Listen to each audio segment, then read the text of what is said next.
మాజీ డీజీపీ ఆయన కేసు వేసిరు. ఒక అడ్వకేట్ మాట్లాడిండు. అడ్వకేట్ ఏం మాట్లాడంటే, మనం కూడా ఇంటర్వ్యూ చేసినాము, మన ఛానల్లో కూడా పడింది ఆ ఇంటర్వ్యూకి సంబంధించి. ఎక్కడో చూసిన ఆయన పైన కేసు వేసిరు. ఎవరు? రాపోలు భాస్కర్ అని ఆయన పైన కూడా కేసు వేసిరు. ఎక్కడో దొరకట్లేదు ఇప్పుడు అది. నాపై కుట్రపూరిత ఆరోపణలు చేస్తున్నారు. న్యాయవాదిపై పరువు నష్టం దావా వేసిన TSPC chairman Mahender Reddy. DGP పదవి నుంచి గౌరవప్రదంగా రిటైర్ అయిన తనపై కుట్రపూరితంగా ఆరోపణలు చేస్తున్నారని రాపోలు భాస్కర్ అనే న్యాయవాదిపై టీఎస్పీసీ చైర్మన్ మహేందర్ రెడ్డి పరువు నష్టం దావా వేశారు.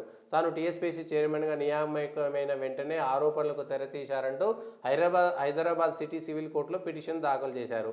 రాపోలు భాస్కర్ తనపై ఆరోపణలు చేస్తూ ముఖ్యమంత్రికి ఫిర్యాదు చేశారని, ఆ ఫిర్యాదును పరిశీలించే సమయం కూడా ఇవ్వకుండా సామాజిక మాధ్యమాలు, మీడియాలో ఆరోపణలు చేశారని పేర్కొన్నారు.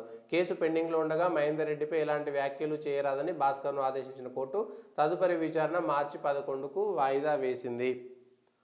మహేందర్ రెడ్డి కూడా దాడి చేయొచ్చు కదా.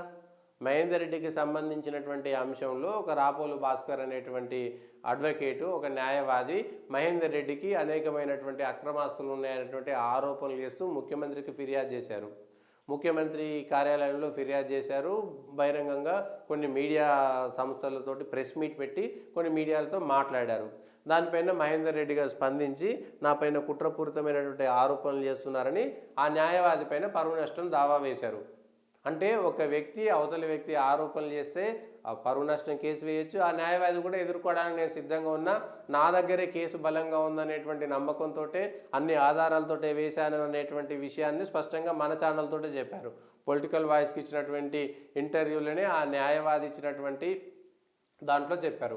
ఇప్పుడు కోర్టులో తేలుతుంది మహేందర్ రెడ్డి వైపు న్యాయం ఉందా, లేదంటే రాపోల్ భాస్కర్ చేసినటువంటి ఆరోపణలపైన న్యాయం ఉందా అనేటువంటిది. మరి మహేందర్ రెడ్డి కూడా డీజీపీగా చేసాడు. ఆయన తలుచుకుంటే ఒక 10 మందిని తీసుకుపోయాలని కొట్టొచ్చు కదా, కానీ కొట్టలేదు కదా, న్యాయపరంగా వెళ్ళిండు కదా. సేమ్ ఇట్లనే ఇదే అంశం పైన కూడా మాట్లాడేటువంటి భాషకు సంబంధించి చేసేటువంటి దాంట్లో ఈ అంశాలపైన మనం జాగ్రత్తగా ఉండకపోతే మాత్రం కష్టంగా ఉంటుంది అనేటువంటిది ఒక స్పష్టమైనటువంటి విషయాన్ని మనము అర్థం చేసుకోవాలి. లేకపోతే మన పరిస్థితి ఇట్లనే ఉంటుంది.